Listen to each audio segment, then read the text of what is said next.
आज मैं आपको हिमालय की उस उपत्यकाओं में सैर कराना चाहता हूं।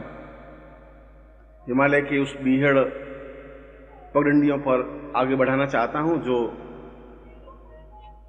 कैलाश की ओर जाती है, जो भगवान शिव से सायुज्य प्राप्ति करने की आकांक्षा रखती है। आज मैं आपको उन नदी नालों, उन पठारों और पर्वत चोटियों पर ले जाना चाहता हूं जो अपने आप में बर्फ से मंडित विश्व के ताज की तरह अद्वितीय प्रतीत होती हैं, क्योंकि ये पगडंडियां और ये रास्ते चाहे ऊबड़ खाबड़ हों, चाहे कंटीले हों, चाहे इस रास्ते पर टेढ़े मेढ़े पत्थर पड़े हुए हों, परंतु इसमें कोई दो राय नहीं कि इन रास्तों का जो समापन है वो अपने आप में अद्वितीय और अद्भुत है, अपने आप में पूर्ण आनंद युक्त है, अपने आप में पूर्णता देने वाला है। और वहां पहुंचकर पूरे यात्रा की थकान अपने आप में समाप्त हो जाती है। ऐसा लगने लगता है कि जैसे हमने अपने जीवन की कोई पूंजी प्राप्त कर ली हो, जीवन की कोई निधि अनुभव कर ली हो, और उस पूंजी को प्राप्त करने के लिए, उस संपत्ति को हस्तगत करने के लिए कुछ परिश्रम, कुछ यंत्रणा, कुछ तकलीफ देखनी ही पड़ती है। उन रास्तों पर पैर लहूलुहान होते हैं तो होते हैं, उसमें थकावट आती है तो आती है। यदि इस रास्ते पर अपने आप में घाम और धूप को सहन करना पड़ता है तो करना पड़ता है। इसलिए करना पड़ता है कि इस यात्रा का प्रारंभ चाहे कैसा भी रहा हो,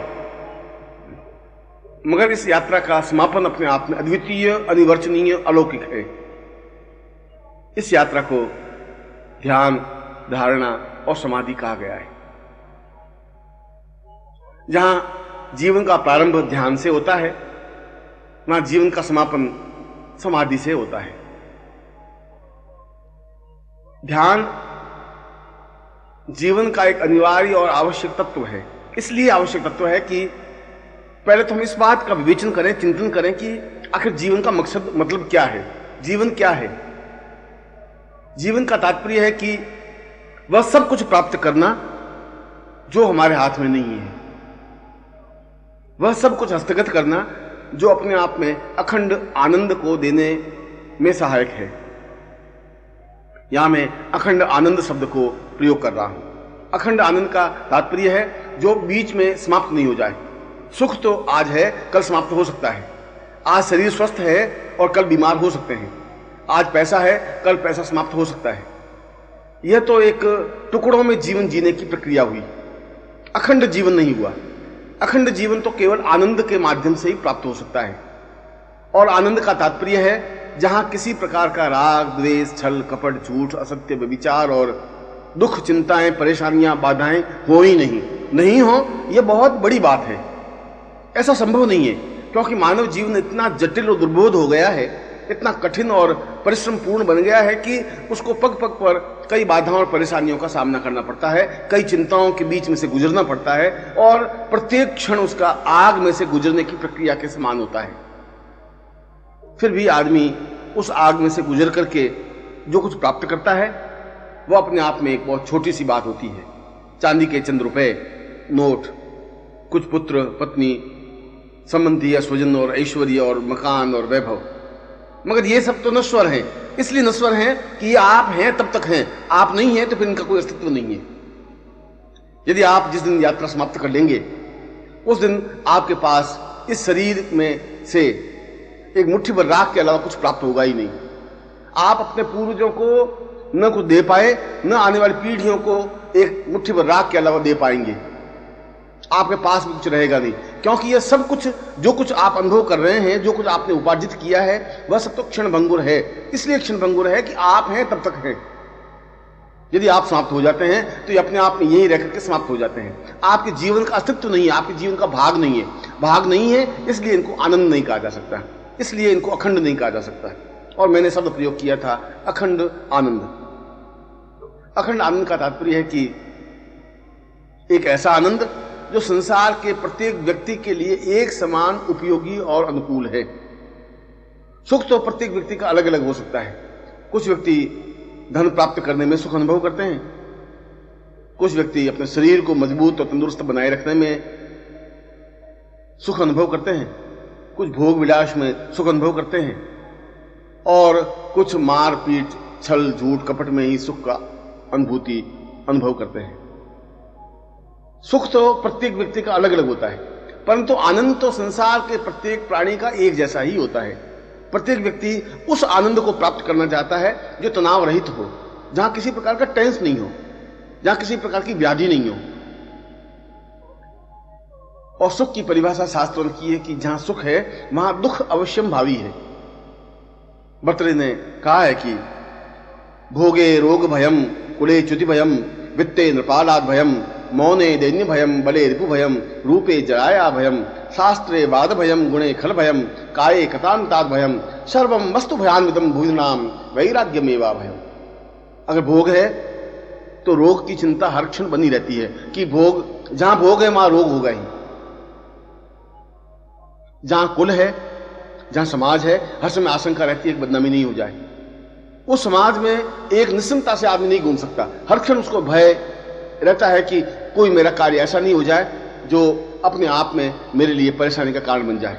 वह सब कुछ करना तो चाहता है मगर वो छुप के करना चाहता है, समाज से परे हट के करना चाहता है, इसलिए कि हर क्षण एक भय की आक्रांतता उसके ऊपर बनी रहती है। और यदि पास में पैसा है तो प्रत्येक क्षण इस बात की आशंका और दुश्चिंतता रहती है कि कोई चुरा नहीं ले, कहीं विश्वासघात नहीं हो जाए, कहीं मेरा रुपया कम नहीं हो जाए।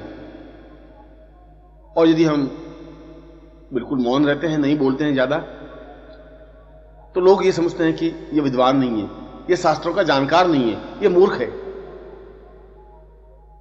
ये बात की चिंता रहती है कि ऐसा नहीं हो जाए कि हमें दैन्य लोग कहने लगे, हमें मूर्ख कहने लगे, इसलिए मौन रहना भी अपने आप में उसके लिए तकलीफदायक हो जाती है। और यदि बलवान है, शरीर स्वस्थ है, तंदुरुस्त है, तो इस बात की हर समय आशंका रहती है कि मुझसे ज्यादा कोई बलवान आकर के मुझे पछाड़ नहीं दे, बदनाम नहीं कर दे, गिरा नहीं दे, पराजित नहीं कर दे। एक प्रकार से देखा जाए तो प्रत्येक सुख के पीछे एक दुख लगा हुआ है, और जहां दुख है वहां तनाव है, वहां एक आशंकाएं हैं, वहां दुश्चिंतताएं हैं। इसलिए सुख तो अपने आप में कोई महत्वपूर्ण वस्तु नहीं है। इसलिए महत्वपूर्ण वस्तु नहीं है कि उसके तीन हेतु हैं। सुख एक मरीचिका है जो आज है कल नहीं है। सुख अपने आप में क्षण भंगुर है, कुछ क्षणों के लिए सुख प्राप्त हो सकता है, और वह सुख देने वाली वस्तु भी दुख का कारण बन सकती है। जो पत्नी हम लाते हैं वह सुख का कारण है, मगर यदि कर्कशा निकल जाती है तो वही दुख का कारण बन जाती है। जो संपत्ति हमने उपार्जित की वह सुख का कारण तो है, मगर हर समय आशंका रहती है कि इसकी चुराई या चोर नहीं ले, तो यह एक अपने आप में दुख का कारण भी बन जाती है। इसलिए सुख अपने आप में कोई बहुत महत्वपूर्ण मूल्यवान वस्तु नहीं है, मगर अखंड आनंद की अनुभूति अपने आप में एक महत्वपूर्ण और अद्भुत अनिवर्चनीय तत्व है। एक ऐसा तत्व है जिसे प्राप्त करना प्रत्येक व्यक्ति चाहता है। वो चाहता है कि वह तनाव रहित हो, वह चाहता है कि उसके मन में किसी प्रकार की चिंता नहीं रहे, वह चाहता है कि किसी प्रकार का दुख नहीं हो, वह यह चाहता है कि किसी प्रकार का रोग या भय या कलह की स्थिति नहीं बने। और इस अखंड आनंद को प्राप्त करने के लिए आवश्यक साधन जुटाने से अखंड आनंद अनुभव नहीं हो सकता। धन के माध्यम से आनंद नहीं खरीदा जा सकता, ताकत के माध्यम से आनंद पर विजय प्राप्त नहीं की जा सकती, बुद्धि और चतुराई से हम आनंद को हस्तगत नहीं कर सकते। आनंद ऐसी वस्तु नहीं है जिसे प्राप्त किया जा सके। आनंद तो हृदय की अंदर से निकलने की ऊर्जा कहते हैं। हृदय के अंदर से एक रस प्रवाहित होता है, एक ऊर्जा प्रवाहित होती है, एक चैतन्यता प्रवाहित होती है, एक ऐसी स्थिति प्रवाहित होती है जो अपने आप में मग्न कर देती है, अपने आप में मस्त कर देती है, अपने आप में बेसुध कर देती है, पागल कर देती है। वो अपने ही ख्यालों में, अपनी मस्ती में झूमता रहता है और उसे वह सब कुछ प्राप्त हो जाता है जो जीवन का एक आवश्यक तत्व और गुण है। व्यक्ति का सारा तत्व, व्यक्ति की सारी चिंताएं, व्यक्ति की सारी इच्छाएं और आकांक्षाएं इस बात की हैं कि उसको सुख और सौभाग्य, धन और यश और मान और पद और प्रतिष्ठा मिले, मगर इसके साथ ही साथ तनाव नहीं हो, इसके साथ साथ किसी प्रकार की चिंताएं नहीं हो, इसके किसी प्रकार की मन में दुश्चिंतता नहीं रहे, भय नहीं रहे, आक्रांतता नहीं रहे। जब मन प्रसन्न होता है तो आनंद का प्रारंभ होता है। जब मन प्रसन्न होता है तो आनंद की अनुभूतियां होती हैं। जब मन प्रसन्न होता है तो जीवन में एक उद्रेक होता है, एक प्रवाह होता है। उस प्रवाह को, उस उद्रेक को आनंद कहा गया है। अगर यह आनंद जीवन का इतना आवश्यक है तो फिर आनंद किस प्रकार से प्राप्त किया जा सकता है, कैसे प्राप्त किया जा सकता है? मैंने जैसा बताया कि यह आनंद रुपयों के माध्यम से तो नहीं खरीदा जा सकता, ताकत के माध्यम से भी जीता नहीं जा सकता। इस आनंद को प्राप्त करने के लिए तो अपने हृदय का मंथन करना पड़ेगा, हृदय में से रस प्रवाहित करना पड़ेगा, हृदय में से उस रस का प्रवाह देना पड़ेगा, जिसके माध्यम से एक असीम आनंद, तनाव रहित जीवन, अपने आप में चिंता मुक्त जीवन की स्थिति बन सके। यह चिंता मुक्त जीवन जीने की जो कल्पना है, क्रिया है, वो अपने आप में ध्यान प्रक्रिया है। इसलिए हमारे सारे उपनिषदों ने ध्यान को एक महत्वपूर्ण तथ्य माना है।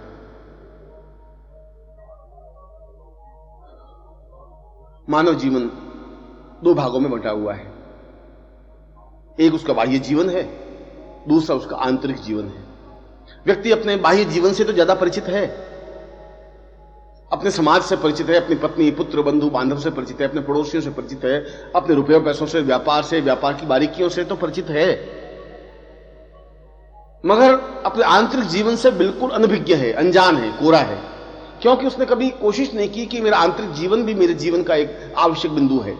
जितना बाह्य जीवन की आवश्यकता और अनिवार्यता है, उतना आंतरिक जीवन की भी आवश्यकता और अनिवार्यता है, मगर उसको इस बात का ज्ञान इसलिए नहीं है कि उसको इस प्रकार की कभी शिक्षा नहीं दी गई। स्कूलों कॉलेजों में इस प्रकार की शिक्षा नहीं दी जाती, शिक्षक इस चीज को नहीं दे सकते, और यह ज्ञान उनके माता पिता को, परिवार को, स्वजन को, संबंधियों को, पड़ोसियों को, रिश्तेदारों को नहीं है, तो वे भी इसका ज्ञान नहीं दे सकते। तो उसका जीवन अपने आप में, आधा जीवन भले ही सफल हो जाए, बाह्य जीवन भले ही उसका सफल हो जाए, आंतरिक जीवन अपने आप में वैसा का वैसा बना रहता है जैसा वह लेकर के आता है।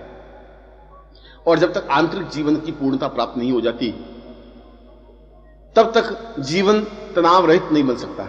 जब तक आंतरिक जीवन की पूर्णता नहीं बन जाती, तब तक जीवन में परिपूर्णता नहीं आ पाती, तब तक जीवन में आनंद की अनुभूतियां नहीं हो सकती, तब तक मानसरोवर में एक लहरें नहीं उठ सकती, तब तक जीवन का एक प्रवाह नहीं बन सकता, तब तक आंखों में एक चमक और आंखों में प्रसन्नता का भाव नहीं बन सकता।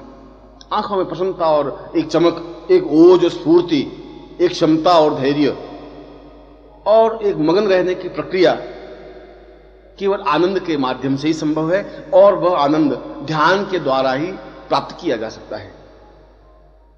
इसलिए जीवन में, जहां बाह्य जीवन में सफलता प्राप्त करना सामाजिक दृष्टि से आवश्यक है, ठीक उसी प्रकार से अपनी पूर्णता प्राप्ति के लिए और आनंद की प्राप्ति के लिए, तनाव रहित जीवन जीने के लिए आंतरिक जीवन को समझना और आंतरिक जीवन में प्रवेश करना भी जरूरी और अनिवार्य है। आंतरिक जीवन के बारे में हम उतने ही कमजोर और कोरे हैं जितने जन्म के समय थे, इसलिए कि हमारे जीवन में कोई गुरु मिला नहीं, किसी ने हमारा हाथ नहीं पकड़ा, किसी ने रास्ते पर चलते हुए हमें टहोका नहीं, किसी ने हमारे कंधे पर हाथ नहीं रखा, किसी का वरदस्त हमारे सिर पर रहा नहीं, किसी ने हमें समझाया नहीं कि तुम्हारे जीवन का आंतरिक तत्व ज्यादा महत्वपूर्ण, ज्यादा मूल्यवान, ज्यादा यथार्थ, ज्यादा सार्थक है। ऐसा किसी ने बताया नहीं, और नहीं बताया तो हम बेतहासा उन तृष्णाओं के पीछे भागते चले जाते हैं, जिसकी यात्रा मृत्यु और शमशान पर जाकर समाप्त होती है। ऐसा जीवन जीने से क्या फायदा है? ऐसा जीवन का अर्थ और उपयोगिता क्या है? ऐसे जीवन से क्या लाभ होगा? वह जीवन तो अपने आप में एक नश्वर है, व्यर्थ है। मरने के बाद उस जीवन का कोई उपयोगिता, कोई मूल्य नहीं रह जाता है। इसीलिए अपने आंतरिक जीवन में प्रवेश करने की क्रिया जीवन का एक धर्म है, जीवन की क्रिया है, जीवन का एक यथार्थ है, जीवन का एक चिंतन है। इसलिए आप इस जीवन के जिस पड़ाव पर भी हैं, जिस पगडंडी पर भी हैं, जहां पे आप खड़े हैं, चाहे आप 20 साल की अवस्था में हैं, चाहे आप 50 साल की अवस्था में हैं, चाहे आप पुरुष हैं, चाहे आप स्त्री हैं, चाहे आप अच्छे हैं, चाहे आप बुरे हैं, मगर एक क्षण यहां रुक करके हमें सोचना पड़ेगा कि ऐसा तो नहीं है कि हम आधा जीवन ही जी रहे हैं, ऐसा तो नहीं है कि ये आधा जीवन हमारा कोरा का कोरा रह गया है, ऐसा तो नहीं है कि इस आधे जीवन के बारे में तो हमें कोई ज्ञान है ही नहीं, और यदि ज्ञान नहीं है तो फिर इस आधे जीवन को जी करके भी क्या लाभ हो जाएगा? कुछ रुपए आप मरने के बाद अपने बेटों के लिए छोड़ भी जाएंगे तो क्या हो जाएगा? यदि आप बहुत मोटा ताजा शरीर लेकर के भी समाप्त हो जाएंगे तो क्या हो जाएगा? यदि आपने 4-6 मकान जोड़ के खड़े हो जाएंगे और मर जाएंगे तो क्या हो जाएगा? वह तो जीवन का आधा भाग हुआ। हो सकता है कि उस आधे भाग में तुम्हें कुछ सुख की अनुभूतियां हुई होगी, कुछ संतुष्टि मिली होगी, कुछ एहसास हुआ होगा कि मेरे पास संपत्ति है, मेरे पास धन है, मेरे पास वैभव है, मेरे पास विलास है। वह सब कुछ नहीं है। सब कुछ तो जीवन के अंदर उतरने की क्रिया के द्वारा ही संभव है। इसलिए जहां बाह्य जीवन बाहरी परिवेश में है, बाहरी लोगों से संपर्क स्थापन करते हैं, पड़ोसियों से, संबंधियों से, मित्रों से, रिश्तेदारों से, ठीक उसी प्रकार से आंतरिक जीवन में हमें अपने अंदर उतरने की प्रक्रिया का भान होना चाहिए। हम अंदर उतरने की क्रिया संपन्न करें, हम और गहराई के साथ अंदर उतरें, और जितना हम अंदर उतरेंगे उतनी ही हमें जीवन में पूर्णता प्राप्त हो सकेगी। क्योंकि अंदर उतरने की क्रिया का ज्ञान केवल गुरु के माध्यम से ही प्राप्त हो सकता है। अंदर उतरने की क्रिया का ज्ञान केवल चेतना के माध्यम से ही प्राप्त हो सकता है। गुरु हाथ पकड़ करके ये समझा सकता है कि तुम्हारे जीवन में ध्यान की प्रक्रिया का एक आवश्यक तत्व, अनिवार्य तत्व है। ध्यान का तात्पर्य है कि हम निश्चल निर्विकार भाव से एक स्थान पर बैठ जाएं। चाहे प्रातःकाल का समय हो, चाहे सायंकाल का समय हो, कोई भी समय हो, हम उस स्थान पर बैठे जहां किसी प्रकार का शोरगुल नहीं हो, आवाज नहीं हो। और इसके लिए सूर्योदय से पहले का समय सबसे ज्यादा उपयुक्त रहता है, क्योंकि उसमें कोलाहल कम होता है, उसमें किसी प्रकार का हो हल्ला बहुत कम होता है। और यदि हम उस समय शांत चित्त और निर्विकार भाव से बैठें और धीरे धीरे अपने नेत्र बंद करके बाहरी समाज से अपने आप को कट ऑफ कर दें, बाहरी समाज से अपना संबंध तोड़ दें, किसी प्रकार का मन में विचार नहीं लाएं और धीरे धीरे अंदर उतरने की क्रिया करें।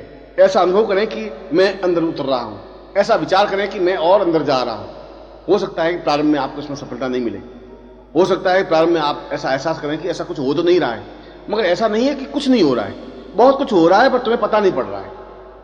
आपका लक्ष्य और आपका उद्देश्य और आपका कार्य केवल शांत भाव से बैठे रहना है। आपको कुछ करना नहीं है, न कुछ सोचना है, न कुछ विचारना है, न कुछ चिंतन करना है। यह भी नहीं सोचना है कि मैं ध्यान लगा रहा हूं या नहीं लगा रहा हूं। आपको तो केवल बाहरी संसार से यथासंभव कट ऑफ होकर के, पृथक होकर के, अलग होकर के शांत भाव से बैठे रहना है। 1 minute, 2 minute, 5 minute, 10 minute, 20 minute, 25 minute, 40 minute. जितने ही ज्यादा निष्कंप भाव से, बिना हिले डुले, नेत्र बंद करके बैठे रहेंगे, अपने आप आपका मन अपने आप को नियंत्रित करता रहेगा। अपने आप उस अंदर उतरने की क्रिया प्रारंभ हो जाएगी, आपको पता ही नहीं चलेगा। आप धीरे धीरे अभ्यास के माध्यम से 1 दिन, 2 दिन, 4 दिन, 10 दिन, 15 दिन, महीने भर के बाद आप स्वयं अनुभव करेंगे कि वास्तव में कुछ सुखद अनुभूतियां अनुभव होने लगी हैं। ऐसा लगेगा कि जैसे कुछ प्राप्त हो रहा है, ऐसा लगेगा कि जैसे आप बाहरी संसार से कट ऑफ हो रहे हैं। और यदि आप निरंतर नित्य 15 मिनट इस प्रकार से अभ्यास करें, शांत भाव से बैठे रहें, कुछ सोचे नहीं, कुछ चिंतन नहीं करें, कुछ विचार नहीं करें, किसी प्रकार की मन में आलोड़न विलोड़न नहीं हो, कोई तर्क कुतर्क पैदा ही नहीं हो, केवल आप बैठे रहें। और यह निरंतर बैठे रहने की क्रिया कुछ दिनों में जाकर के ध्यान के अंदर परिवर्तित हो जाएगी। और इसका एहसास इस बात के लिए होगा कि उस समय जहां पहले दिन आपने आंख बंद करके बैठे, वहां बाहरी शोरगुल आपको सुनाई दिया, आवाज सुनाई दी, पत्नी की आवाज सुनाई दी, पुत्र की आवाज सुनाई दी, रोने की आवाज सुनाई दी, हंसने की आवाज सुनाई दी, बर्तन गिरने की आवाज सुनाई दी, ये सब कुछ आवाजें सुनाई दी पहले दिन तो। मगर 30वें दिन ऐसा नहीं होगा। 30वें दिन आप सोचें, देखेंगे कि आप बैठे हैं और किसी प्रकार की आवाज आपके कानों में नहीं आ रही। इसका मतलब हुआ कि आप बाहरी संसार से धीरे धीरे पृथक हुए, कट ऑफ हुए, धीरे धीरे आप अंदर प्रवेश किए और उस स्थान, इस देह से अंदर जहां प्राण देह है, उस प्राण देह पर पहुंचे जहां इस देह से कोई संबंध नहीं है। क्योंकि यह जो बाहरी देह है, यह बाहरी देह ही बाहरी क्रियाकलापों से संबंधित संपर्कित रहती है। जहां बाहरी देह से संबंध कट ऑफ हो जाता है, जहां बाहरी देह को हम छोड़ देते हैं, तो बाहरी समाज को भी फिर हम छोड़ देते हैं। फिर बाहरी समाज हमारे ऊपर किसी प्रकार का व्याघात उत्पन्न नहीं कर पाता है। इसका मतलब हुआ कि आपने 30 दिन के बाद उस प्राण देह के पास पहुंचने की क्रिया संपन्न की, जहां ध्यान की आगे की स्टेज है, जो ध्यान का एक महत्वपूर्ण क्षण है। और इस प्राण देह के बाद में जब और इसी प्रकार से अभ्यास करते रहेंगे, इसी प्रकार से आप बिल्कुल निर्विकार भाव से बैठे रहेंगे, तो यह निर्विकार भाव से बैठा रहना अपने आप में अंदर उतरने की क्रिया है, अपने आप में अंदर जाने की क्रिया है, अतल गहराइयों में जाने की प्रक्रिया है। क्योंकि आपके शरीर में इतनी गहराई है कि हजारों मील भी उसके सामने बहुत बौने हैं, हजारों मील नीचे उतर सकते हैं। आपका शरीर केवल 4 फुट का या 5 फुट का या 3 फुट का ही नहीं है। इस शरीर में तो 50,000 मील गहराई है। उस गहराई में आप धीरे धीरे उतरते जाएंगे और जितना अंदर उतरते जाएंगे उतनी असीम आनंद की अनुभूतियां होती रहेंगी। इसलिए इस प्रक्रिया के लिए किसी प्रकार का चिंतन विचार करने की जरूरत नहीं है। अंदर उतरने की क्रिया, शांत भाव से बैठे रहने की प्रक्रिया है, कुछ सोचे नहीं। और जब आप प्राण देह से आगे बढ़ेंगे तब आपके सामने एक सूक्ष्म देह उपस्थित होगी। वह प्राण देह से भी ज्यादा सूक्ष्म है। सूक्ष्म देह का तात्पर्य है संपूर्ण ब्रह्मांड से आपका संपर्क स्थापन होना। इस ध्यान योग की प्रक्रिया से आप जहां बाहर से तो अपने आप कट ऑफ होते हैं, बाहर से तो अपने आप में अलग होते हैं, मगर अंदर के सारे ब्रह्मांड से आप जुड़ जाते हैं। सारा ब्रह्मांड आपके सामने साकार हो जाता है। आप अपने घर परिवार बंधु बांधव रिश्तेदारों को देखने लग जाते हैं। आप देखने लग जाते हैं कि संसार में कहां कहां क्या क्या घटना घटित हो रही है। अनेक दृश्य आपके सामने स्पष्ट होने लग जाते हैं। एक प्रकार से आप देखा जाए तो आप स्वयं एक दृष्टा बन जाते हैं और सारी प्रकृति आपके सामने साकार होने लग जाती है। यह सूक्ष्म देह के माध्यम से संभव है, क्योंकि सूक्ष्म देह का तात्पर्य है आप प्राण देह से भी नीचे पहुंचे हैं। सूक्ष्म देह का तात्पर्य है कि आप पूरे ब्रह्मांड को अपनी आंखों से देखने की प्रक्रिया का ज्ञान प्राप्त कर चुके हैं। सूक्ष्म देह का तात्पर्य है कि आप वह सब कुछ देखने का अभ्यासी हैं जो ब्रह्मांड में घटित हो रहा है, जो विश्व में घटित हो रहा है, विश्व के किसी कोने में घटित हो रहा है। फिर आप एक स्थान विशेष से संबंधित नहीं रह जाते, फिर किसी एक छोटे से शहर से संबंधित नहीं रह जाते। पूरा शहर और पूरा देश और पूरा राष्ट्र और पूरा संसार आपके सामने बिल्कुल खुले किताब की तरह स्पष्ट होता है और आप अपनी आंखों से देख पाते हैं। उस अंतर्चक्षु से, उस आत्मचक्षु से आप देख पाते हैं। जो बाहरी नेत्र, जो देह के नेत्र हैं, वे तो बंद हो जाते हैं, पर आत्मचक्षुओं के माध्यम से आप देख पाते हैं कि इस ब्रह्मांड में, इस संसार में, इस विश्व में कहां क्या घटना घटित हो रही है। यह देखने की क्रिया सूक्ष्म देह के माध्यम से संभव है और यह सूक्ष्म देह ध्यान की प्रक्रिया का अगला चरण है। और ध्यान की प्रक्रिया का और इसका अगला चरण ब्रह्मदेह है। और ब्रह्मदेह का तात्पर्य हम स्वयं अपने आप में ब्रह्ममय बन जाते हैं। हम अपने आप में पूर्ण ब्रह्म चेतना युक्त बन जाते हैं। अपने आप में उस ब्रह्म से साकार स्थिति स्पष्ट करने लग जाते हैं जहां समस्त ब्रह्मांड एक ब्रह्म का पर्याय है। ये समस्त विश्व नहीं, ऐसे विश्व तो करोड़ों हैं इस ब्रह्मांड में। उस पूरे ब्रह्मांड को आप अपनी आंखों से देखने की प्रक्रिया तब कर पाते हैं जब ध्यान योग के माध्यम से आप ब्रह्म देह पर पहुंच पाते हैं। ये देह केवल एक ही देह आपके पास नहीं है, इस देह के अंदर दूसरी, तीसरी और चौथी देह भी है। जिस देह को आप पकड़ पाते हैं और उस देह पे पहुंचने पर केवल आप विश्व के किसी कोने में नहीं, ब्रह्मांड के किसी कोने में अपनी सूक्ष्म देह के माध्यम से पहुंच सकते हैं, देख सकते हैं, अनुभव कर सकते हैं, स्पष्ट कर सकते हैं। इस प्रकार की प्रक्रिया जब आपके सामने स्पष्ट होती है तब आप विचित्र अनुभूतियों से भर जाते हैं। आपको एहसास होता है कि आप एक मामूली व्यक्ति नहीं है। आप एहसास होता है कि वास्तव में ही यह ब्रह्मदेह एक विशाल आनंद का सागर है, समुद्र है, जहां आनंद के अलावा और कुछ है ही नहीं, जहां तनाव नहीं है, जहां किसी प्रकार की चिंता नहीं है, जहां किसी प्रकार की परेशानी और बाधा नहीं है।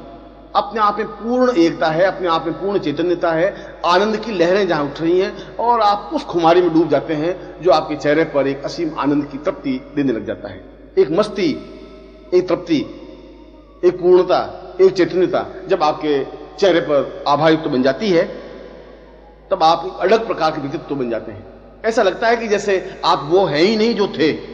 ऐसा लगने लग जाता है कि आप बिल्कुल एक अलग हैं और वास्तव में आप एक अलग बन जाते हैं, क्योंकि उस समय आप संपूर्ण ब्रह्मांड का एक भाग बन जाते हैं, पार्ट बन जाते हैं। पार्ट ही नहीं बन जाते, संपूर्ण ब्रह्मांड में देखने की प्रक्रिया का आपको ज्ञान हो जाता है। पूरे ब्रह्मांड को आप अपने आंखों से देख सकते हैं, व्याघात उत्पन्न कर सकते हैं, उसमें हस्तक्षेप कर सकते हैं, ब्रह्मांड के किसी स्थान पर जा सकते हैं, आ सकते हैं अपनी सूक्ष्म देह के माध्यम से, और इस देह को सूक्ष्म देह में परिवर्तित कर सकते हैं और सूक्ष्म देह को इस पूर्ण देह में परिवर्तित कर सकते हैं। यह बहुत महत्वपूर्ण घटना है।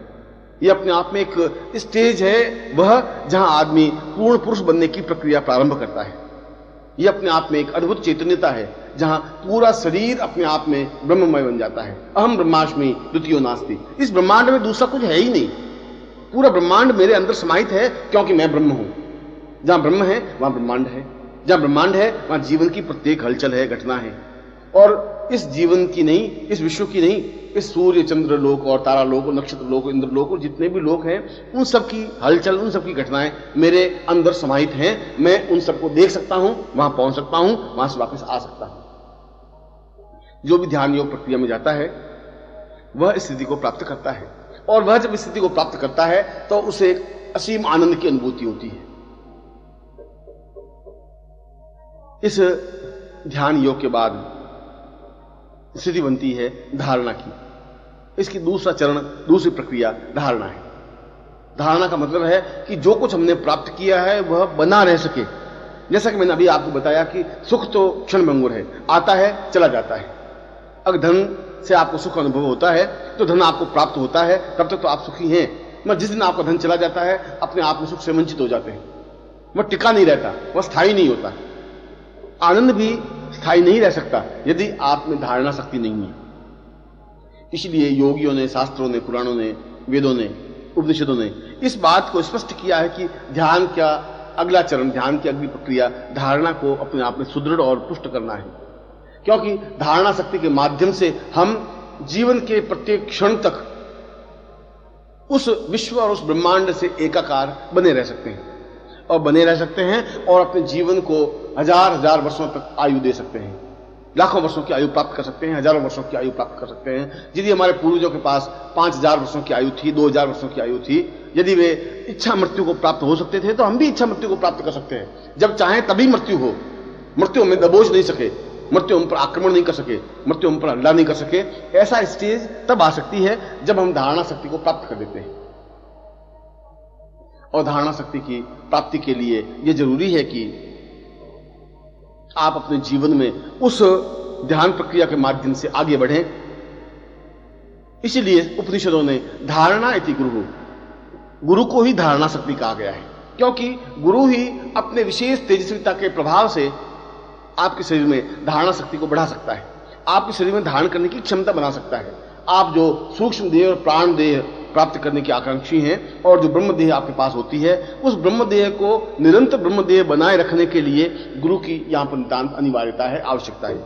गुरु आपको उस मंत्र को, उस चेतना को दे सकता है, उस तपस्या के अंश को दे सकता है, जिसके माध्यम से आप उस ब्रह्म देह को यथावत बनाए रख सकें। ब्रह्म देह के बाद वापिस आप उसी मूल स्वरूप में आ सकते हैं, संसारिक क्रियाकलाप संपन्न कर सकते हैं और उसके बाद वापिस ब्रह्म देह में पहुंच सकते हैं। इसलिए उस ब्रह्म देह में पहुंचने के बाद उस गुरु का निरंतर चिंतन, ध्यान, मनन प्रक्रिया और गुरु की सानिध्यता, सायुज्यता यहां पर बहुत अधिक आवश्यक है।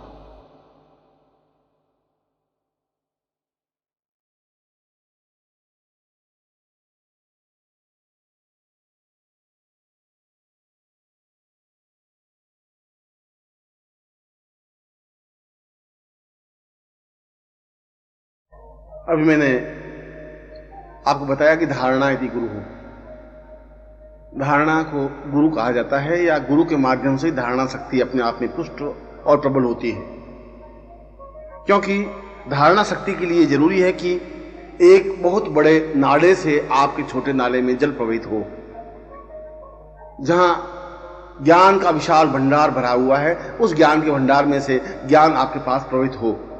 सूर्य के माध्यम से दीपक की लौ लगे, वसंत के माध्यम से आप में सुगंध का झोंका प्रवाहित हो और यह वसंत, यह सूर्य अपने आप में गुरु ही हो सकता है। जहां ज्ञान का असीम भंडार है, जहां साधना की पूर्णता है, उच्चता है, श्रेष्ठता है, दिव्यता है और अपने आप में परिपूर्णता है। इसलिए जहां ध्यान के माध्यम से आप उस स्टेज पर, उस स्थिति पर पहुंचते हैं, तब यह जरूरी है कि आपके सामने वह गुरु हो जो इस प्रक्रिया में अपने आप में पूर्ण संपन्न हो, जिसकी कुंडलिनी जागरण हो, जो अपने आप में क्रिया योग में दक्ष हो, जो सिद्धाश्रम में पूर्णता प्राप्त किए हुए हो, जो तुम्हें ज्ञान चेतना दे सके, जो तुम्हारी उंगली पकड़ करके इस धारणा शक्ति में पूर्णता और प्रबलता प्रवाहित कर सके। तब गुरु अपने ज्ञान चेतना के माध्यम से आपकी धारणा शक्ति को प्रबल और पुष्ट बनाएगा। यह बनाएगा कि आपने जो कुछ अनुभव किया है, जो कुछ प्राप्त किया है, वह ज्यों का त्यों बना रह सके, उसमें विसंकलता नहीं आए, उसमें न्यूनता नहीं आए, उसमें किसी प्रकार की कमी नहीं आए। और यह कमी तब तक नहीं आ सकती जब तक आप बराबर उस क्रिया और प्रक्रिया को चालू रख सकते हैं। परंतु यदि आपने कुछ समय बंद कर दिया तो फिर ध्यान शक्ति में न्यूनता आ जाएगी। इसमें कोई दो राय नहीं कि यदि आपने ध्यान प्रक्रिया कुछ समय तक बंद कर दी तो ध्यान प्रक्रिया में न्यूनता आएगी।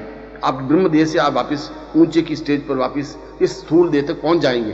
परंतु यदि आप धारणा शक्ति में पहुंच गए हैं तो फिर आप जहां पहुंचे हैं वहां से वापस निकलने का या वापस जाने का रास्ता नहीं रहेगा। फिर आप में न्यूनता नहीं आ सकती, फिर आप में किसी प्रकार की कमी नहीं आ सकती। जो कुछ आपने प्राप्त कर लिया वह तो रहेगा ही, निरंतर आगे बढ़ने की प्रक्रिया होगी, पीछे हटने की प्रक्रिया नहीं होगी। और इस दूसरे चरण में, इस धारणा में जो आपने ध्यान प्रक्रिया संपन्न की है, उस ध्यान प्रक्रिया का मानसिक एकाग्रता के साथ गुरु चिंतन हो, गुरु पूजन हो। और सबसे बड़ी बात यह कि गुरु में अपनी एकाकारिता हो, गुरु में पूर्ण रूप से समर्पण होने की प्रक्रिया हो। और पूर्ण रूप से समर्पण होने की प्रक्रिया के लिए जरूरी है कि आप पूर्ण मन और मस्तिष्क से समर्पित हों, फिर आपका कुछ अस्तित्व नहीं रहे। इस स्टेज पर, स्थिति पर आने के बाद में आपका कुछ भी भान नहीं रहे, आप अपने आप में कुछ है ही नहीं, किसी प्रकार का अस्तित्व आपका नहीं है। जो कुछ है वो अपने आप में आपको विसर्जित कर दिया, लीन कर दिया, आपने प्रभावित कर दिया, दे दिया। जो दे दिया फिर आपके पास कुछ रहा नहीं। और यह देने की प्रक्रिया धारणा शक्ति है, अपने आप में समर्पण करने की प्रक्रिया धारणा शक्ति है। मगर यह समर्पण शब्दों के माध्यम से नहीं हो सकता, यह समर्पण हाथ जोड़ने के माध्यम से भी नहीं हो सकता। यदि आप समझते हैं कि गुरु की आरती उतारने से और अगरबत्ती और दीपक लगाने से समर्पण हो जाता है तो गलत है। समर्पण का तात्पर्य है कि जो गुरु आज्ञा दे उसका बिना नूनच किए पालन किया जाए, क्योंकि गुरु कभी अपने स्वार्थ के लिए कोई आज्ञा नहीं देगा। गुरु तो बहुत दूर की देखता है, वह देखता है कि इसको जीवन की किस पगडंडी पर कहां खड़ा करना है और वहां खड़ा करना है, इसके लिए आज इसको कौन सी आज्ञा देनी है। हो सकता है वह परीक्षा ले, हो सकता है वह आगे बढ़ाए। आप नहीं समझ सकते कि आगे बढ़ाने की प्रक्रिया है या परीक्षा लेने की प्रक्रिया है। आपका केवल मंतव्य, आपका चिंतन केवल इतना है कि जो कुछ आज्ञा दी जाए उसको पूरा करना है, वह चाहे आपके हितों के विपरीत हो, वह चाहे आपके हितों के अनुकूल हो। आपका हित और अहित, आपका जीवन अजीवन, आपका अस्तित्व और अनस्तित्व यहां कुछ नहीं है, आप है ही नहीं। जहां नहीं है वहां धारणा शक्ति है, जहां समर्पण है वहां धारणा शक्ति है, जहां गुरु का पूर्ण रूप से पालन करने की प्रक्रिया है वहां धारणा शक्ति है, जहां उनका अनुगामी बनने की प्रक्रिया है वह धारणा शक्ति है। जहां आपके पास तर्क आया, जहां आपने झूठ छल का सहारा लिया, आश्रय लिया, जहां आपने पाखंड किया, जहां केवल हाथ जोड़ करके मन में कुछ और है और आपने ये प्रदर्शन किया कि मैं गुरु की भक्ति पूर्ण रूप से करता हूं, और 25 लोग खड़े हों और आप जोरों से तालियां पीट रहे हों और आरती कर रहे हों और भोग लगा रहे हों और दक्षिणा दे रहे हों, ये सब तो दिखावा है, ये सब तो पाखंड है। गुरु इस बात को समझता है, वह मन मन मुस्कुराते हुए इस बात को अनुभव करता है कि ये सब गलत है, मगर वह उस लीला को बराबर देखता रहता है, उस क्रिया को बराबर देखता रहता है। यह आपकी धारणा शक्ति नहीं है। धारणा शक्ति का तात्पर्य है कि आपके आंसुओं से उनके पद प्रक्षालित हों, उनके चरणों में आप सिर रख करके आंसुओं से उनके चरणों को धोएं, अपने आप को पूर्ण विसर्जित करें, आपका हृदय गदगद हो, गला भर जाए, आपके रुंधे हुए गले से जो कुछ शब्द निकले, गुरुदेव शब्द भी निकले, तो भी अपने आप में पूर्णता ही होगी। ये पूर्णता की प्रक्रिया आप में जब आएगी उसी को धारणा शक्ति कहते हैं। धारणा शक्ति का तात्पर्य है कि आप में हर क्षण यह इच्छा हो कि मैं दौड़ करके गुरु के पास जाऊं। यह अलग बात है कि आपकी मजबूरी हो और आप नहीं पहुंच सकें, यह अलग बात है कि आपका शरीर साथ नहीं दे और आप नहीं जा सकें, यह अलग बात है कि सामाजिक परिस्थितियां हो और आप नहीं जा सकें, वो अलग चीज है। मगर आपकी उत्कंठा, आपकी तीव्रता, आपकी इच्छा, आपकी भावना इतनी तीव्र हो कि आप हर क्षण एक छटपटाहट आपके मानस में बनी रहे कि मुझे हर हालत में गुरु के पास पहुंचना है, और यदि मैं नहीं पहुंचता हूं तो एक छटपटाहट, एक बेचैनी, एक अभाव, एक रिक्तता अनुभव हो। यह रिक्तता अनुभव होना, ये छटपटाहट अनुभव होना धारणा शक्ति को पुष्ट और प्रबल बनाता है। तब एहसास होता है कि जीवन का भाग अपने आप में एक महत्वपूर्ण भाग है, क्योंकि कोई मेरा है जिसके पास मुझे जाना है, कोई मेरा है जिसको प्राप्त करना ही जीवन का लक्ष्य उद्देश्य है, कोई मेरा है जिसके हाथों में अपना हाथ देकर के मैं निश्चिंत हूं, कोई ऐसा व्यक्तित्व है जिसके चरणों में बैठने से असीम सुख की अनुभूति होती है, कोई व्यक्तित्व ऐसा है जिसके पास बैठ करके अपने दुख और दर्द को पूरी तरह से मैं कह सकता हूं और कह देता हूं, अपने आप को हल्का कर लेता हूं, अपने मन का बोझ दूर कर लेता हूं, अपने आप को पूर्ण रूप से विसर्जित कर देता हूं। क्योंकि जो कुछ मेरा तर्क और कुतर्क हुआ, जो कुछ विचार हुआ, वह मैंने उनके सामने व्यक्त कर दिया, मगर उसके साथ आपके प्राणों के संबंध भी बनने चाहिए, देह संबंध नहीं। देह संबंध तो एक सामान्य व्यक्तियों के साथ ही बन जाते हैं, पत्नी के साथ ही बन जाते हैं, पुत्र के साथ ही बन जाते हैं। हम हर समय चिंता भी रखते हैं कि अगर पुत्र बाहर गया है तो सकुशल वापस लौटे, हम इस बात की भी चिंता रखते हैं कि उसकी तबीयत ठीक रहे, स्वास्थ्य ठीक रहे। यह देह का संबंध है। देह का संबंध गुरु के साथ होना कोई बहुत बड़ी बात नहीं है। प्राणगत संबंध हो, और प्राणगत संबंध का तात्पर्य है कि आप हजारों मील दूर बैठे हों और यहां गुरु के पांव में कांटा चुभे और दर्द आपको एहसास हो, तो समझना चाहिए कि प्राणगत संबंध है। यदि वहां गुरु की तबीयत ठीक नहीं है और आपका जी बड़ा बेचैन होता हो, बड़ी एक छटपटाहट महसूस होती हो, ऐसा लग रहा हो कि जैसे कुछ खो गया है, कुछ खाली खाली सपन है, कुछ गड़बड़ है, कुछ ऐसा है जो कुछ ठीक नहीं है, अगर ऐसी छटपटाहट, ऐसी वेदना होती है और मालूम नहीं पड़ता कि ये वेदना क्यों है, ये छटपटाहट क्यों है, किस कारण से है, मगर कुछ है, इतना दूर हजारों मील दूर बैठ करके ये जो संबंध और साहचर्य बन जाना कि वहां अगर उसको बुखार है गुरु को और आपको छटपटाहट होती है, वहां गुरु को परेशानी है और आपकी भूख और नींद समाप्त हो जाती है, आपको छटपटाहट और बेचैनी अनुभव होती है, आपके मन में हर समय उत्कंठा और आकांक्षा रहती है कि मेरे जीवन का ये भाग है कि मैं गुरु के पास पहुंचूं और गुरु जिस तरीके से खुश हो, प्रसन्न हो, उस तरीके से मुझे खुश और प्रसन्न करना है, मुझे अपने आप को समर्पित कर देना है। वो मुझे किस प्रकार से उपयोग करते हो ये उनकी इच्छा पर निर्भर है। वो मेरे देह का उपयोग करते हैं, मेरे प्राणों का उपयोग करते हैं, मेरे जीवन का उपयोग करते हैं, मेरे धन का उपयोग करते हैं, ये उनकी इच्छा पर निर्भर है कि वो मुझसे क्या काम लेना चाहते हैं। मैंने तो अपने आप को उनको समर्पित कर दिया है, वो जिस प्रकार से चाहे मेरा उपयोग करें और वे उपयोग करें और हम अपना उपयोग करने दें। इसको धारणा शक्ति कहा गया है, इसको जीवन की पूर्णता कहा गया है, इसको जीवन का आनंद कहा गया है। यह ध्यान के आगे की प्रक्रिया है और इस प्रक्रिया को प्राप्त करने से, इस गुरु की सामीप्यता प्राणस चेतना के माध्यम से, प्राणों से संबंध स्थापित करने से जीवन में परिपक्वता आती है। फिर ध्यान प्रक्रिया से आप अलग नहीं हटेंगे, फिर आपके देह तत्व से आगे प्राण तत्व और चेतना तत्व से ब्रह्म तत्व तक आप पहुंच जाएंगे। फिर ब्रह्म तत्व से वापस पीछे नहीं हटेंगे, फिर आप अपने सूक्ष्म रूप से वृहद रूप में अपने आप में परिवर्तित कर सकेंगे। एक बार सिद्धाश्रम में जा सकेंगे तो 1000 बार भी जा सकेंगे, एक बार सूक्ष्म शरीर धारण कर सकेंगे तो 1000 बार कर सकेंगे। फिर आप में किसी प्रकार की अभ्यास की कमी की वजह से न्यूनता नहीं आएगी। फिर ऐसा नहीं होगा कि आप वापस पिछड़ गए, ऐसा नहीं होगा कि आप पीछे रह गए, ऐसा नहीं हो सकेगा, क्योंकि धारणा शक्ति का तात्पर्य है गुरु की पूर्ण शक्ति आपके साथ रहे। और गुरु की पूर्ण शक्ति कोई स्पष्ट रूप से दिखाई तो देती नहीं, मगर आपके पीछे बराबर वह शक्ति, वह ताकत, होश बना रहता है। एक मामूली सा पुलिस बड़े से 10 गुंडों को एक थप्पड़ मार के रोक देता है और 10 गुंडे थरथराने लग जाते हैं। इसका मतलब यह नहीं है कि पुलिस ताकतवान है उन 10 गुंडों से, इसका तात्पर्य है कि पुलिस के पीछे एक और राज्य का, पूरे गवर्नमेंट का एक प्रवाह है, पूरी फोर्स है, उस फोर्स की वजह से उस पुलिस में ताकत है। ठीक उसी प्रकार से आप चाहे दुबले पतले हो, मगर आपके पीछे फोर्स है जो दिखाई नहीं दे, मगर उसकी वजह से आप में पूरी ताकत, पूरी क्षमता आती है। वह ताकत और क्षमता गुरु की दी हुई है, वह शक्ति गुरु की दी हुई है, जिसको आप अनुभव करते हुए निरंतर धारणा शक्ति में पूर्णता प्राप्त करते रहते हैं।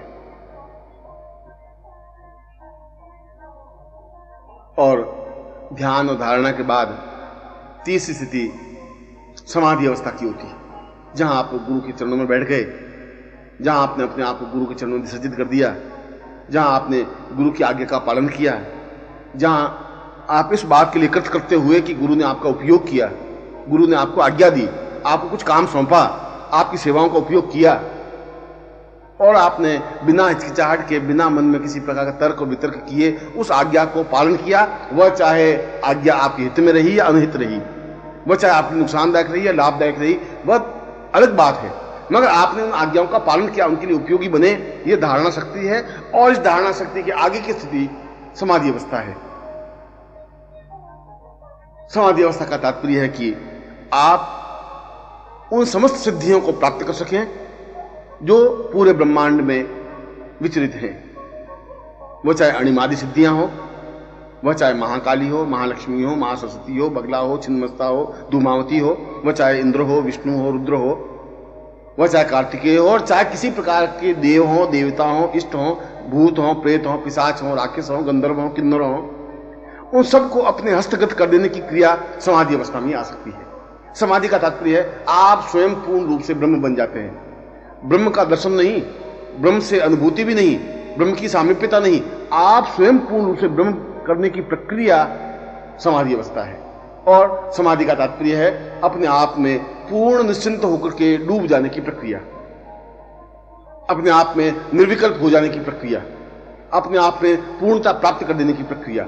यह तो गुरु अपने आप आपको मार्गदर्शन करेगा, वो अपने आप आपको दीक्षा देगा, अपने आप को समझाएगा कि समाधि अवस्था आपको अपने आप प्राप्त हो सके।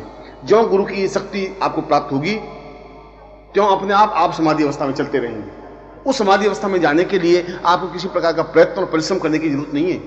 उस समाधि अवस्था में जाने के लिए आपको किसी युक्ति और तरकीब को हाथ में लेने की जरूरत नहीं है, न प्राणायाम की जरूरत है, न भस्त्रिका की जरूरत है। आप तो एक उस शक्ति के सहारे निरंतर आगे बढ़ते रहेंगे और वह निरंतर आगे बढ़ने की क्रिया समाधि अवस्था में ही होगी। निरंतर आगे बढ़ने की क्रिया ब्रह्ममय होने की क्रिया ही होगी। निरंतर आगे बढ़ने की क्रिया अपने आप में पूर्णता प्राप्त करने की क्रिया ही होगी। वह उस शक्ति के माध्यम से अपने आप आपको आगे ठेलती रहेगी, अपने आप आगे बढ़ते रहेंगे। जहां आप आगे बढ़ते रहेंगे वहीं सुख और एक सौभाग्य की अनुभूतियां होगी, एक आनंद की अनुभूति होगी। आपके चेहरे पर एक विशेष प्रकार का आभा मंडल स्थापन होगा। ऐसा लगेगा कि जैसे आपके चेहरे पर एक भव्यता है। आपके लाट पर खड़ी लकीरें इस बात का परिचायक होगी कि वास्तव में आपने समाधि अवस्था को प्राप्त किया है।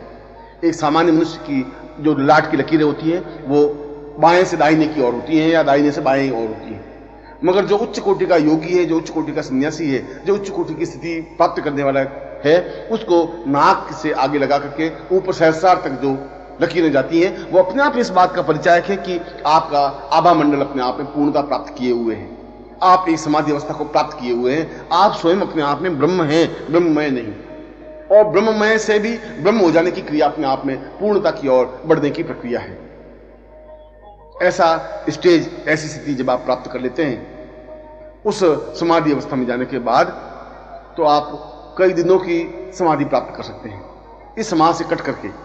उस समय आप सांसारिक कार्य करते रहते हैं मगर फिर भी आप निर्विकल्प रहते हैं, निर्विचार रहते हैं। आप सांसारिक कार्य तो कर सकते हैं, पत्नी पुत्र बंधु बांधव स्वजन संबंधी रिश्तेदार या सामाजिक कर्तव्य, वो सब कुछ आप निर्वाह करते हैं। सबको निर्वाह करते हुए भी विधेय बनते हैं। सबको निर्वाह करते हुए भी आप किसी के नहीं हैं और सबके हैं। ऐसे स्टेज होने पर आपके चेहरे पर एक विशेष प्रकार का तेज बिंब प्रतिबिंब होता है। ऐसा लगता है कि जैसे यह व्यक्ति अपने आप में अत्यंत भव्य और अद्वितीय है, सुदर्शन है, देखने लायक है। बार बार आपको देखने की इच्छा होगी।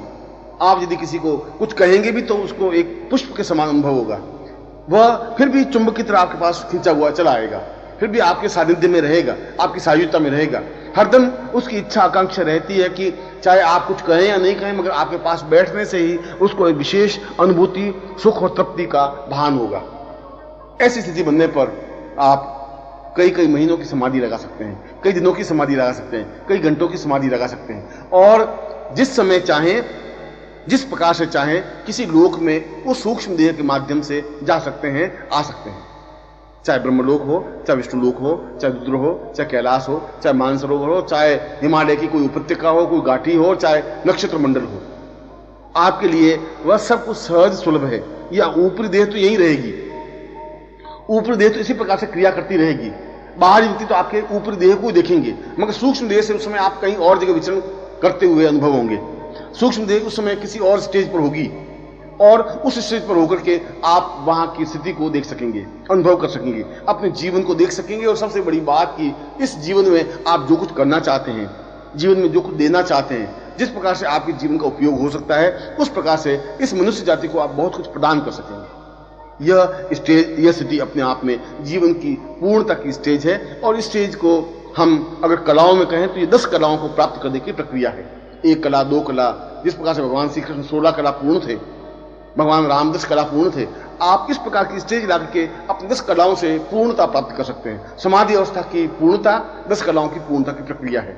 यद्यपि इसके आगे की क्रियाएं भी हैं, समाधि के आगे की क्रिया है, मगर वह तो गुरु के माध्यम से ही प्राप्त हो सकती है कि हम एकादश कला को प्राप्त करें, 12वीं कला को प्राप्त करें, 13वीं, 14वीं, 15वीं और 16वीं कला को प्राप्त करें। सही अर्थों में हम पुरुष बन सके, पुरुषोत्तम बन सके, सही अर्थों में पूर्ण चैतन्य बन सके, ब्रह्म बन सके। फिर हम ग्रस्त रहते हुए पूर्ण योगी बने रह सकते हैं, पूर्ण योगी रहते हुए पूर्ण ग्रस्त रह सकते हैं। हमारा बाहरी क्रियाकलाप ग्रस्त की तरह दिखाई देगा, मगर अंदर से पूर्ण योगी और सन्यासी की तरह दिखाई दे सकते हैं। यह स्टेज, यह स्थिति जीवन की पूर्णता का परिचायक है। और ऐसी स्टेज आने पर वह व्यक्ति अखंड आनंद में निमग्न रह सकता है। फिर उसको राग, द्वेष, दुख, भय, कष्ट, पीड़ा, बाधाएं व्याप्त होती ही नहीं या उसके जीवन में आती ही नहीं, क्योंकि वह प्रकृति में हस्तक्षेप करके जो कुछ प्राप्त करना चाहता है वह प्राप्त कर लेता है, विपरीत परिस्थितियों को अपने अनुकूल बना लेता है। उसको किसी प्रकार की चिंता व्याप्त नहीं होती। यद्यपि उसके जीवन में चिंताएं आती हैं, यद्यपि उसके जीवन में बाधाएं, परेशानी आती हैं, दुख और कष्ट आते हैं, पीड़ा और अभाव आते हैं, आलोचनाएं होती हैं, गालियां मिलती हैं, मगर उसके चित्त पर उसका कोई प्रभाव नहीं पड़ता। वह इस बात की चिंता ही नहीं करता कि कोई गाली दे रहा है या नहीं दे रहा है। वह तो अपने ही ख्यालों में, अपनी मस्ती में मग्न आगे बढ़ता रहता है और अनेक और पूर्ण शास्त्रों का ज्ञाता बन जाता है। ऐसा ज्ञाता बन जाता है कि सारा वेद पुराण उसकी जबान पर कंठस्थ रहता है। वह जहां भी जिस प्रकार का उदाहरण देना चाहे दे सकता है। गीता पर भाष्य लिख सकता है, बोल सकता है, घंटों बोल सकता है। महाभारत पर, रामायण पर, उपनिषदों पर, विश्वामित्र पर, वशिष्ठ पर, अणु पर, विज्ञान पर, चेतना पर, जिस पर भी बोलना चाहे, जो घंटों तर्क के साथ बोल सके, वह समाधि अवस्था के बाद ही संभव है। उसके चेहरे पर एक विशेष प्रकार का ओज प्रतिबिंबित होता है, वह समाधि अवस्था के बाद ही संभव है। और यह धारणा शक्ति के बाद गुरु के द्वारा बताए हुए रास्ते से निरंतर आगे बढ़ने की प्रक्रिया। आप कुछ नहीं करें, आपको कुछ करने की जरूरत ही नहीं है। गुरु अपने आप उसकी शक्ति आपको आगे बढ़ाती रहेगी और आगे बढ़ाती रहेगी, वह सब कुछ आप प्राप्त करते रहेंगे जो आपके जीवन में अनिवार्य और आवश्यक है। ऐसी स्टेज, ऐसी स्थिति जब आपके जीवन में प्राप्त होती है, ऐसी स्थिति जब आपके जीवन में अनुभव होती है, तब आप सही अर्थों में पूर्ण व्यक्तित्व बनते हैं। तब आप सही अर्थों में पूरे ब्रह्मांड का एक भाग बनते हैं। तब आप सही अर्थों में एक चैतन्य पुरुष बनते हैं, जिसको महापुरुष कहा जाता है, जिसको ब्रह्म कहा जाता है, जिसको अखंडानंद कहा जाता है, जिसको जीवन की परिकल्पना कहा जाता है, जो एक विशिष्ट मानव की संज्ञा से विभूषित होता है। इसलिए शास्त्रों में ध्यान, धारणा और समाधि को अत्यंत महत्वपूर्ण माना है, क्योंकि यह आंतरिक जीवन की परिपूर्णता है। इस आंतरिक जीवन के माध्यम से ही व्यक्ति उन समस्त सत्यों को अनुभव कर सकता है, जिन सत्यों के माध्यम से वह जीवन की पूर्णता प्राप्त कर सके। इन सत्यों के माध्यम से वह आनंद की अनुभूतियां प्राप्त कर सके।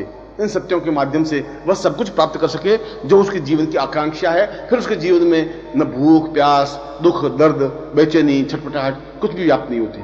फिर उसके जीवन में दुख आता ही नहीं, फिर उसके जीवन में अभाव रहता ही नहीं, फिर उसके जीवन में किसी प्रकार की मृत्यु नहीं होती, फिर उसके जीवन में किसी प्रकार की कष्ट और बाधाएं नहीं आती। वह जैसा चाहे, जिस प्रकार से चाहे, प्रकृति को अपने अनुकूल बना लेता है और प्रकृति का दोहन कर सकता है, प्रकृति से लाभ उठा सकता है। मैं यहां पर इस समाधि अवस्था को प्राप्त करने की प्रक्रिया के लिए, या ध्यान और धारणा और समाधि तीनों अवस्थाओं को एक साथ प्राप्त करने की प्रक्रिया के लिए उस मंत्र का उच्चारण कर रहा हूं, जो मंत्र अपने आप में एक अद्वितीय मंत्र है। और निरंतर इस मंत्र को सुनने से भी स्वतः ध्यान की प्रक्रिया प्रारंभ हो जाती है, स्वतः धारणा शक्ति बलवती बन जाती है, स्वतः समाधि अवस्था में आदमी पहुंच जाता है। इसके लिए किसी प्रयत्न करने की जरूरत नहीं। इसलिए जब आप ध्यान अवस्था में जाने की कोशिश करें, उसमें इस मंत्र को बार बार रिपीट करें।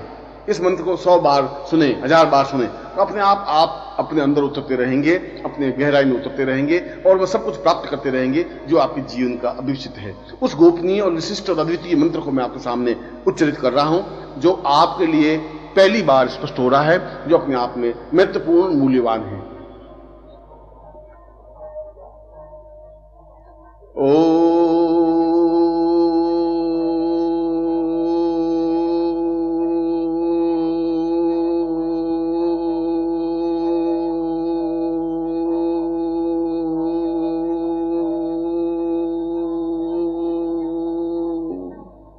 परम वै प्रतंद पूर्वा सा सतं सा दीर्घा सा धौ सा चैतन्यम सा परिपूर्णतां पूर्णतां पां पूर्वा समाध वै सदा सा शत सहस्र वै पूर्वं च चैतन्यम् अद्वितीय साम अकल्पितम पूर्वा सा चैतन्यम परिपूर्णतां सा शास्त्री सम दीर्घो अथा स्वानम स्वचित्तने सा दीर्घो अथा स्वानम स परिपूर्णता यही परिपूर्णतां अथा से अथ सा कृते कल्याणम मा पूर्वा सा चैतन्यम सा दीर्घा ये साम प्राण सा चैतन्यम सा ब्रह्म स जीव स देह देहेन साम ब्रह्म लोकेण विष्णु लोकेण रुद्रलोकेण समस्त लोकलोकेण यम सा पूर्वशाम यमोत्रिम सा पूर्वा अथस्मानम स चैतन्ये हिमालयो हिम पूर्वशाम समस्त समुद्रो साम आताम पूर्वाथस्मानम स ब्रह्म लोकम ता गुरु सानिध्यम प्राप्तिताम तुभ्यम संपदे इदमर्षितम वा जाति पूर्वा सा चैतन्यम परिपूर्णता यमस्तु हरि ओम।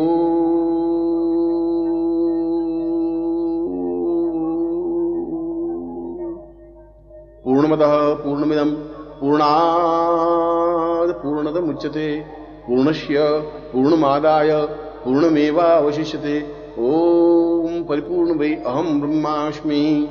उपरोक्त मंत्र मैंने आपके सामने स्पष्ट किया, उसी ध्वनि उसी उच्चारण के साथ, जिसके माध्यम से एक सामान्य व्यक्ति भी ध्यान अवस्था में जा सके। यदि इस मंत्र को किसी कैसेट पर 100 बार रिपीट कर ले, 1000 बार रिपीट कर ले, उस कैसेट को बजाते रहें, तो यह मंत्र बार बार आपके कानों के माध्यम से आपके हृदय में प्रवेश करता रहेगा और हृदय के उन तंत्रों को, उन स्थितियों को जागृत करता रहेगा जिसके माध्यम से आदमी की ध्यान शक्ति मजबूत होती है, जहां अंदर उतरने की प्रक्रिया प्रारंभ होती है, जहां अंदर उतर करके वह उस सूक्ष्म देह को प्राप्त कर सकता है, ब्रह्म देह को प्राप्त कर सकता है, जिसके माध्यम से समस्त ब्रह्मांड में उसकी गति बन सके, समस्त ब्रह्मांड में वह गतिशील हो सके। और इसी मंत्र का निरंतर उच्चारण करने से उसकी धारणा शक्ति में भी प्रबलता, पुष्टता आती है। यदि उसके जीवन में गुरु सुलभ नहीं होते तो गुरु सुलभ होते हैं, गुरु सुलभ होते हैं तो उनकी कृपा प्राप्त होती है, उनकी कृपा प्राप्त होने के साथ साथ उनकी धारणा शक्ति में वृद्धि होती है। और इस मंत्र का निरंतर श्रवण करने से जहां ध्यान और धारणा में परिपूर्णता आती है, वहां साथ ही साथ उसकी समाधि अवस्था भी प्राप्त होने लग जाती है। वह अपने आप में पूर्ण ब्रह्ममय हो सकता है, वह अपने आप में पूर्ण ब्रह्ममय होता हुआ समस्त चैतन्यता को प्राप्त करता हुआ जितने लोक हैं ब्रह्मांड के प्रत्येक लोक में वह जा सकता है, वहां अपने आप में अनुभव कर सकता है, वहां जीवन की पूर्णता प्राप्त कर सकता है और सही अर्थों में वह अखंड आनंद की अनुभूतियों को प्राप्त कर सकता है। इसलिए इस प्रवचन में मैंने आपको उन क्रियाओं को स्पष्ट किया जिसको ध्यान, धारणा और समाधि कहा जाता है, जिसको जीवन की पूर्णता कहा जाता है, जो अपने आप में अहम ब्रह्मास्मि का मूल सूत्र है, सूक्ष्मता है। और मैंने उस गोपनीय मंत्र का आपके सामने उच्चारण किया, जिस मंत्र को नित्य प्रातः स्मरण करना ही आपके लिए जरूरी है, मूल रूप से इसकी प्रतिलिपि करके क्योंकि यह मूल मंत्र तो गुरु के द्वारा प्रवृत्त है, प्रतिलिपि तो एक प्रतिलिपि से दूसरी प्रतिलिपि है, इसलिए मूल मंत्र को आप सुने और निरंतर सुनते रहें, तब आप एहसास कर सकेंगे कि वास्तव में पहले की अपेक्षा बहुत तेजी के साथ अग्रसर होते हुए आप ध्यान शक्ति में जा रहे हैं, बहुत तेजी के साथ बढ़ते हुए आप धारणा शक्ति की ओर अग्रसर हो रहे हैं, बहुत तेजी के साथ जाते हुए आप समाधि प्रक्रिया को प्राप्त कर रहे हैं और जीवन का जो भाग ध्यान धारणा के माध्यम से प्राप्त होता है वह प्राप्त होने जाता है। मैं आपको पूर्ण रूप से आशीर्वाद देता हूं कि आप अपने जीवन में महामानव बने और पूर्ण चैतन्य बनते हुए उस समाधि अवस्था को प्राप्त करें और ब्रह्मांड का एक भाग बने। मैं आपको ऐसा ही आशीर्वाद दे रहा हूं। हरि ओम।